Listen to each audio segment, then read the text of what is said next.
Hi Class 101, today is Friday, March 27th, woo, Friday, and we are working on something new today. We will be working on Ruby's Wish. So I want you, before you watch this video, to actually go and watch the video and read along with the book.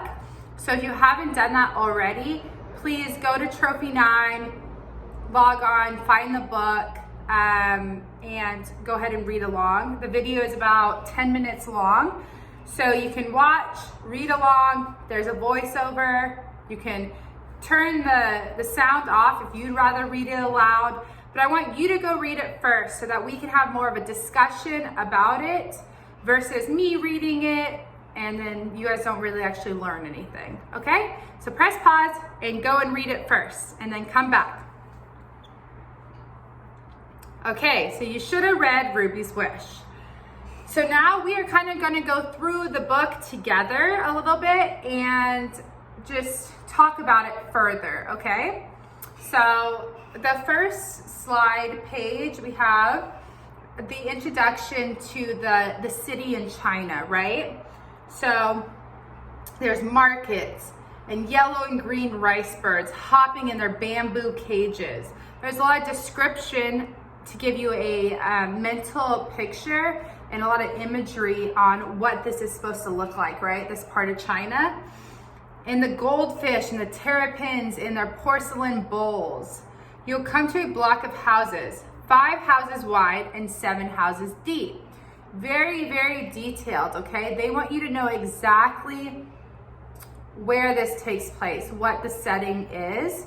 So I think that's pretty cool. So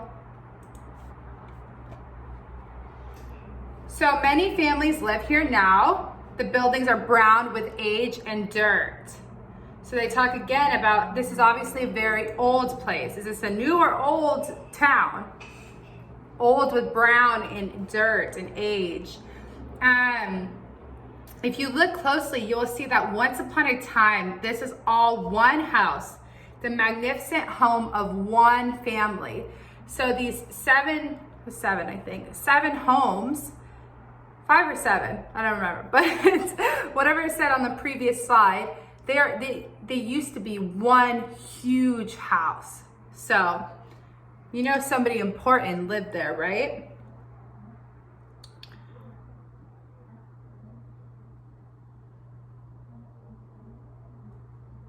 Okay, so it talks about who the house was built from, right? Or by. And there was an old man who returned from the Gold Mountain. And they say that the Gold Mountain is what the Chinese would call California, right? Where I'm from. And so the Chinese would call it the Gold Mountain because they would go to California when the gold rush happened. So if you don't know what the gold rush is, that in 1848 in California, this man found gold. So about 300,000 people from all over the United States and abroad, China obviously, they came to California to dig for gold because gold is expensive, right? So they wanted to find gold and make money. So they called it the gold rush. It's a very important part of especially the United States and especially American history and even abroad. I didn't actually know that a lot of people from abroad had come. So that's very interesting. So he came back very rich, right? Because he found a whole bunch of gold. So his trip was successful, you could say. And he did what rich men did in old China. He married many wives. So that tells about what kind of society it was back then, right? That's your first clue, is when a man had a lot of money, what did he do? He didn't buy a whole bunch of houses. He didn't buy a whole bunch of cars. He didn't, start businesses. He married a lot of wives. That's what he did when he had a lot of money. So that's your first clue on the time that this takes place. You kind of got the where, but that's a when. Like what time in what was society like.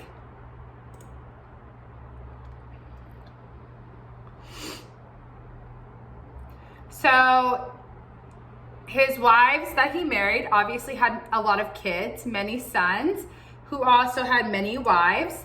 And so there were over 100 children. So it was loud, you know, just the house was filled, right, with children and wives. So out of these children, this is when we first get introduced to the main character, Ruby. And she was called Ruby because she loved the color red. Red is the color of celebration in China, which we had learned about, right, in our Two Tales of Celebrations. So we already knew that. And then they talked about, again, how on New Year's Day, children receive those red envelopes full of good luck money. So it's pretty cool because we already knew that from Two Tales. So we are learning just more about Chinese culture. Brides wear red on their wedding days. That's something that we did not learn, so that's cool. And that Ruby insisted on wearing red every day. So she really, really liked red. She tied her jet black hair up with a red ribbon. So now you're getting imagery on Ruby herself. Her hair color, what she always wears, and that red ribbon. So because the grandfather had so many grandchildren, he hired a teacher to come and teach, right? So he thought education was very important. So he was like, I have so many grandchildren, why would they go to school? I might as well just get a teacher to come in and teach to all of them. Any grandchild who wanted to learn could join the class. And this is where we get another clue about China, right? And not necessarily China, but the time that we're in again, and another clue on society, because they say this was unusual in China in those days when most girls were never taught to read or write. So, like I said before, when he had a lot of money, he had many wives, which when you get a lot of money nowadays, you usually don't marry a whole bunch of people. Well, nowadays, 101, most of my class is girls, right? You guys there's 4 boys, I think, right? There's 4 of you guys, and then the rest are all girls. So that obviously does not happen today. Or in Korea. So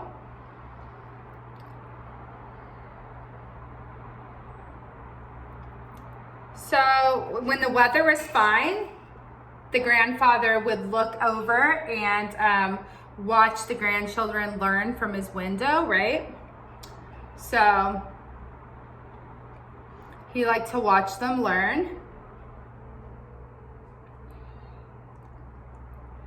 So they practiced their calligraphy, which was plastered all over the walls, and he would laugh to see how many had smudged ink on their hands and faces. And you know the word smudged means like you touch something that's wet and it like smudges on, so you got a little bit of it on your hands. So then he noticed a sheet that was more beautiful than the rest. And guess who it was? It was Ruby's. Her ears were turning as bright red as her jacket when the teacher was praising her. So again, praising means saying you did a great job. When you're praising somebody, you're lifting them up, right? So,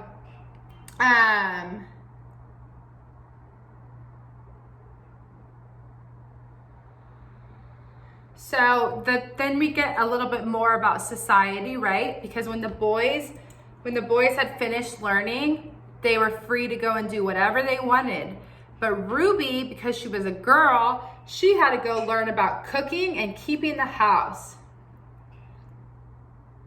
And the mothers didn't care that Ruby was going to learn. Like, this was the most important thing. Learning to cook, learning to clean, take care of the house comes first. So all the girls would stop going to their classes one by one because they probably got tired, right? They were like, I'm going to class all day long, and then the boys get to go relax, but then I have to go and do all the cooking and the cleaning and learn even more.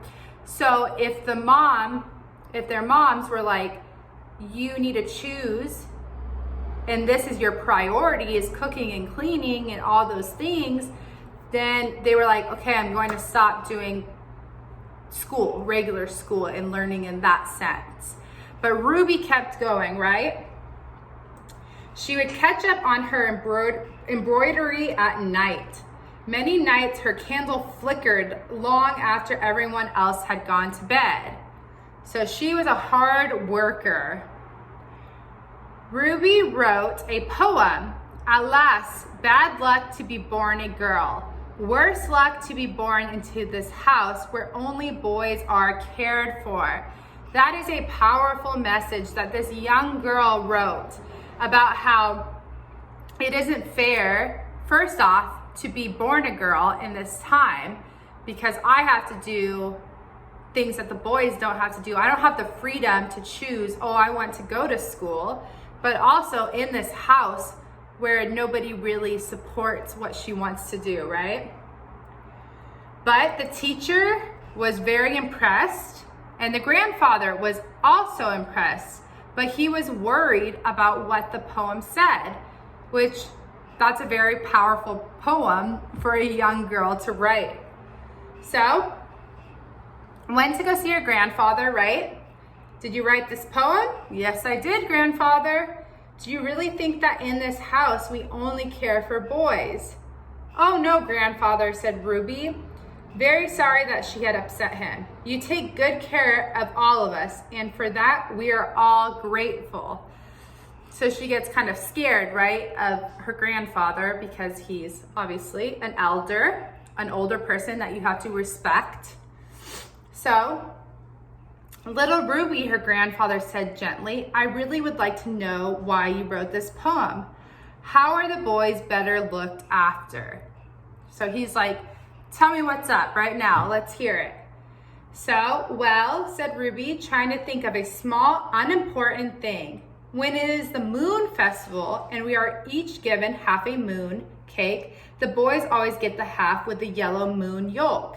Said her grandfather, as if he was still waiting. Is that so? Yes, continued Ruby, and when it is the lantern festival, the girls are given simple paper lanterns, but the boys have red lanterns in the shapes of goldfish, cockerels, and dragons. Her grandfather chuckled. He'd never thought about it before. He could imagine how much Ruby would have liked to have a red lantern, right? Because Ruby's favorite color is red. And it wasn't something that you're just like, oh, I forgot her favorite color is red. She wears a red ribbon. She wears red every single day. She always talks about how much she loves the color red. Her name is literally Ruby because of the color red. So, but most importantly, said Ruby, staring hard at her red shoes, so then you get another example of where the color red comes in, because we didn't know before that she had red shoes on as well. The boys will get to go to university, but the girls will be married. Don't you want to be married? Her grandfather said. You know, you are very lucky. A daughter of this house can marry any man. I know, grandfather, said Ruby, but I'd much rather go to university. Excuse me. So he's like, okay, this is different, right? This isn't how society is. I thought that I gave you a great home, education. I thought, you know, there was gender roles that were supposed to be followed, really. So he touched her hair. Thank you for talking to me, Ruby. Go on with your lessons. Make the most of them while you can. So at this point, if we stop the book right here, he says, make the most of them while you can. That sentence should strike you, okay? Because, okay, how do I explain? Make the most of it. Make the most of them, okay? While you can is the important part. While you can. That means that at this point, this conversation did not mean anything to her grandfather. That he was like, okay, I heard everything you said, but make the most of them while you can, because you aren't going to university, right? You have your gender roles. You are a female and you are going to get married.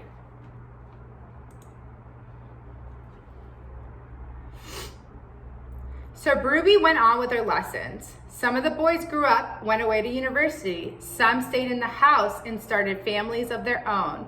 But when they grew up, all the girls were married and sent away to live in their husband's home. Ruby knew it would soon be her turn. So she just waited and waited, and she knew, okay, one by one, they were leaving.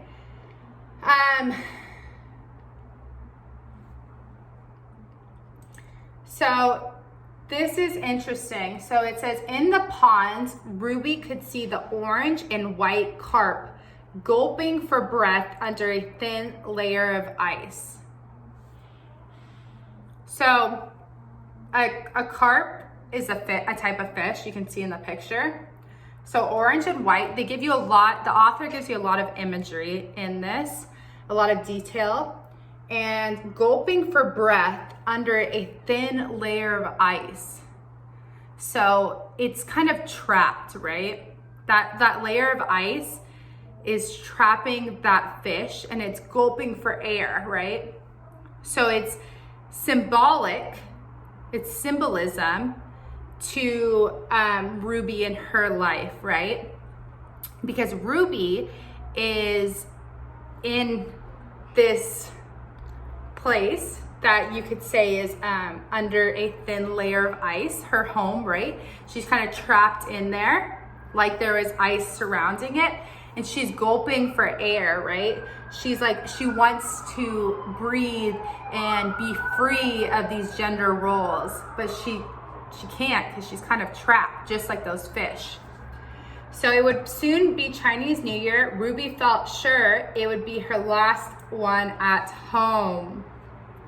She thinks she's going away. She's trapped. This is her future. It's done. On New Year's Day, Ruby put on red velvet shoes, tied red ribbons in her hair. Then she went to wish everyone a happy New Year. She started with her married cousins, then worked her way up through her parents, aunts, and uncles. Each one gave her a red packet full of lucky money. Finally, she bowed before her grandfather. Good luck and prosperity, grandfather, she said. So, just following the traditions of Chinese New Year, right? Good luck, little Ruby, replied her grandfather, and he handed her a very fat red packet. Ruby could feel the eyes of all her family on her as she opened the lucky red envelope. Can you guess what was in it? It wasn't money, it was something much better than that. So they're building anticipation. The author at this point is building anticipation, like, what is in the envelope? Everybody's staring at her, everybody's like, what is it? It was a letter from a university saying that they would be so proud to accept Ruby as one of their very first female students. So that's how Ruby got her wish. It's a true story, and how do I know this? Well, Ruby is my grandmother, and every day she still wears a little red. So in the end, she was that little fish gulping for air, and she got the air, right? She was able to breathe. She was able to break through that ice of gender roles. So being the first female student at this university, that is amazing. Like, there was never a female. Can you imagine that you lived back then and all you girls not being able to go to university if that's truly what you wanted to do? So how do we know that this is a true story?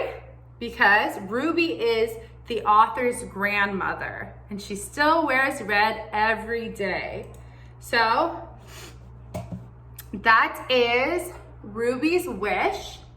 I hope that my explanation made sense, and I kind of just wanted to break down the story a little bit more for you. There's a lot of imagery in this story. They used a lot of details to really give you a mental picture of Ruby and what she looked like, what the house looked like, what the culture of this Chinese culture back in the 1800s looked like. So you are going to be writing a book report.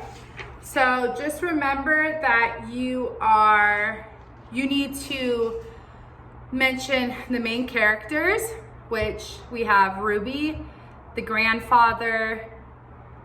Those are the two main ones. The teacher, probably, because the teacher was always praising her. And without that teacher's praise, she probably would have never felt empowered or strong or smart. Make sure you talk about the setting. You should have no problem with this book report because there is no lack of detail in this book. You should be able to tell me, you know, what the house looked like, where it was, when it was, what Ruby looked like, what society was like, the important points of the story. Talk a lot about gender roles, about what it was like to be a woman back in this time, because that is what this book is truly about breaking those barriers down. Okay, 101. I will be seeing you tomorrow. Sorry I talked your ear off. I feel like this is a lot of me talking, but we can't really have a discussion because you guys are on the other side. But I hope you learned a lot today, and I will be seeing you next week. Have a great weekend, everybody. Bye.